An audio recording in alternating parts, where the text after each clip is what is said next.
Ya teman-teman semua ya, kenalkan nama saya Ihsan Saiful Fikri, ini ada namanya. Saya dari Bekasi, dari Jawa Barat. Jadi mohon maaf ya kalau bahasa Jawanya kurang bagus. Kalau mungkin di sini kedengarannya orang ngomong bahasa Indonesia kurang sopan, mohon maaf ya. Soalnya aku kurang bisa bahasa Jawa. Ya. Jadi tadi ini kita lanjut, saya mau lanjut ke materi tadi pertama Mbak Rizka itu tentang pengertian filsafat. Terus tadi udah jelas secara singkat sama Mbak Rizka. Nanti sekarang saya mau menjelaskan tentang sejarah munculnya filsafat, sejarah munculnya lahirnya filsafat itu seperti apa. Jadi nanti kalau teman-teman sudah masuk dunia kuliah itu mungkin akan diberi stigma-stigma miring tentang filsafat biasanya. Misal teman-teman ada yang masuk jurusan bisnis, ekonomi bisnis, atau ngambil jurusan tafsir, ngambil jurusan politik, biasanya mata kuliah filsafat itu cuma ada hanya untuk landasan kecil, pijakan kecil, bukan diseriuskan, difokus pada filsafat. Jadi nanti teman-teman akan banyak menerima stigma-stigma miring tentang filsafat. Kayak tadi kata Mbak Siska tentang filsafat itu hanya berbicara tentang hal-hal nyeleneh, sebenarnya enggak. Kita lebih luas daripada itu. Kita berbicara tentang hal-hal yang perlu dibahas sampai titik yang paling dasar, titik paling fundamental gitu. Sekarang kita bahas sejarah perkembangan filsafat. Jadi sejatinya filsafat itu dia justru menyederhanakan sesuatu yang rumit. Dia perannya itu untuk menyederhanakan, untuk membuka titik cerah daripada persoalan-persoalan dalam kehidupan. Ya, berdasarkan wilayah penyebarannya juga, akhirnya dari asal mula lahirnya filsafat itu secara garis besar terbagi menjadi dua wilayah. Yang pertama itu ada filsafat barat dan filsafat timur. Itu ada dari barat, ada dari timur. Barat dari mana? Lahir terutama dari Yunani, pertama kali Yunani. Nah, pertama kita bahas tentang filsafat Yunani klasik. Ini saya bahas tentang 5 periode perjalanan filsafat. Jadi ada 5 yang saya baca, yang saya cari, yaitu filsafat Yunani klasik, kemudian ada filsafat abad pertengahan, kemudian ada namanya masa Renaissance, nanti kita bahas. Terus ada lagi filsafat modern dan filsafat kontemporer atau filsafat postmodern namanya. Yang pertama itu kita bahas tentang filsafat Yunani. Jadi dulu teman-teman mungkin pernah gini ya, coba kita buat simulasi di kepala, kita buat bayangan di kepala.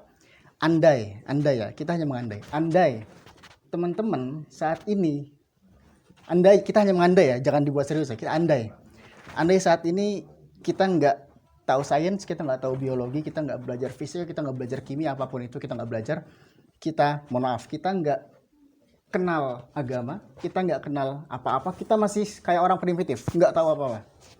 Kemudian ada hujan, ada badai, ada gempa bumi. Oh, ada dewa yang ngamuk.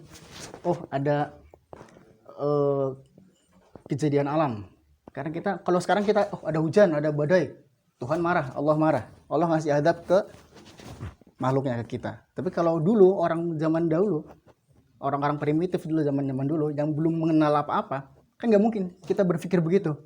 Nggak mungkin akhirnya kita ini dewa sedang marah sama kita. Oh, dewa sedang mengguncang. Kalau ada gempa bumi, dewa sedang mengguncangkan kepalanya. Makanya buminya bergetar. Kalau ada hujan, dewa sedang menangis gitu. Makanya dulu ada nama dewa Hermes namanya. Hermes itu dia dewa yang bertugas menyampaikan pesan. Gitu. Jadi kalau ketika ada fenomena alam itu ada apapun pasti dikaitkan dengan dewa Hermes sedang memberi pesannya seperti ini, Nah, makanya teman-teman kalau masuk kuliah ada namanya ilmu hermeneutika dari kata Hermes. Itu artinya adalah ilmu tentang pemberian makna atau interpretasi. Jadi kita bisa menyerap makna dari situ. Kalau ada hujan berarti ada apa? Ada gejala alam kah? Ada gejala geografis dari penyerapan air hujan ke atas langit kemudian jadi gumpalan awan, seperti itu. Itu yang pertama. Jadi berawal dari situ, ke penasaran seorang terhadap hal-hal yang ganjel, yang janggal gitu. Filsafat Yunani klasik lahir pada abad 6 sebelum Masehi sampai abad 4 sebelum Masehi. Jauh banget. Awalnya dipengaruhi oleh mitologi Yunani kuno, diawali dengan ketidakpuasan beberapa orang dengan penjabaran tentang fenomena alam yang terlalu sederhana. Hujan deras, dewa marah. Hujan deras, ada gempa bumi, dewa sedang mengguncangkan. Itu kan terlalu sederhana untuk bagi kita masyarakat modern. Kok dewa dari mana gitu kan. Sementara kita sudah mengenal, kita sudah tahu biologi. Kalau ada gempa bumi berarti ada pergeseran lempengan bumi di bawah. Kalau ada petir berarti ada gesekan antara awan di atas. Kalau ada longsor ada erosi, tanah miring terkena hujan. Kan itu saintis ya, ilmiah ya. Kalau dulu kan orang belum mengenal seperti itu. Jadi awalnya seperti itu.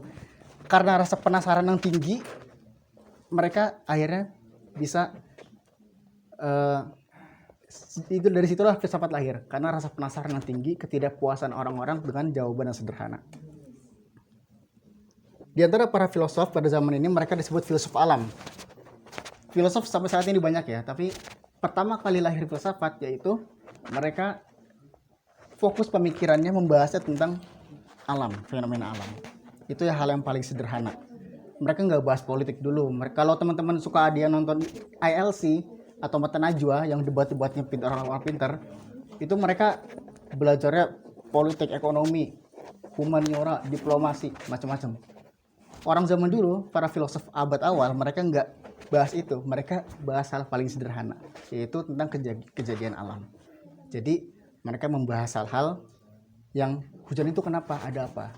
Dari situlah muncul tradisi, muncul gairah manusia pada saat itu. Mulai saat itu muncul gairah, bahwa ada banyak hal yang bisa kita telusuri lebih dalam, nggak hanya sekedar ini ulah dewa.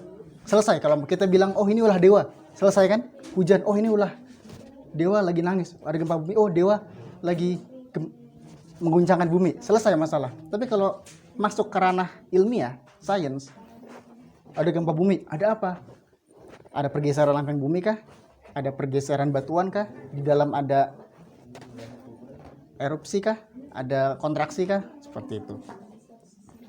Di antara filsuf alam itu ada macam-macam. Di antaranya Thales. Nama-namanya agak aneh emang. Thales, kalau bahasa Jawa teles ya, basah ya. Tapi Thales, Anaximenes, Pitagoras. Tahu teorema Pitagoras? Tahu teorema Pitagoras segitiga?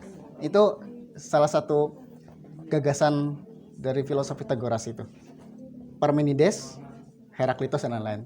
Tahu ilmu fisika yang ketika ini Archimedes ketika dia ingin membuktikan teori berat benda ketika jatuh ke air sama dengan tolakannya, yang dia bilang eureka, tahu itu juga salah satu filosof juga, ilmuwan juga seperti itu. Jadi kurang lebih seperti itu. Awal mula lahirnya filsafat adalah karena rasa penasaran yang tinggi terhadap sesuatu yang sederhana. Saya percepat aja ya. Yang kedua ada filsafat abad pertengahan. Dimulainya abad 4 sampai ke abad 15. Dimulai dengan bertemunya filsafat dengan agama. Ini agak berat lagi. Saat filsafat barat sudah mencapai abad pertengahan, filsafat timur mulai eranya dan berkembang pesat. Jadi saat filsafat barat filsafat Yunani ini sudah masuk ke abad pertengahan, kan tadi abad kuno. Sekarang udah berjalan, dia berkembang dan tumbuh masuk ke abad pertengahan. Filsafat timur baru tumbuh baru lahir dia. Kemudian pada masa ini mulai terjadi cekcok antara agama dan filsafat, yang akhirnya sampai sekarang jadi perdebatan hangat kan di sekolah, kalau suka nonton ILC gitu. Nah pada masa ini juga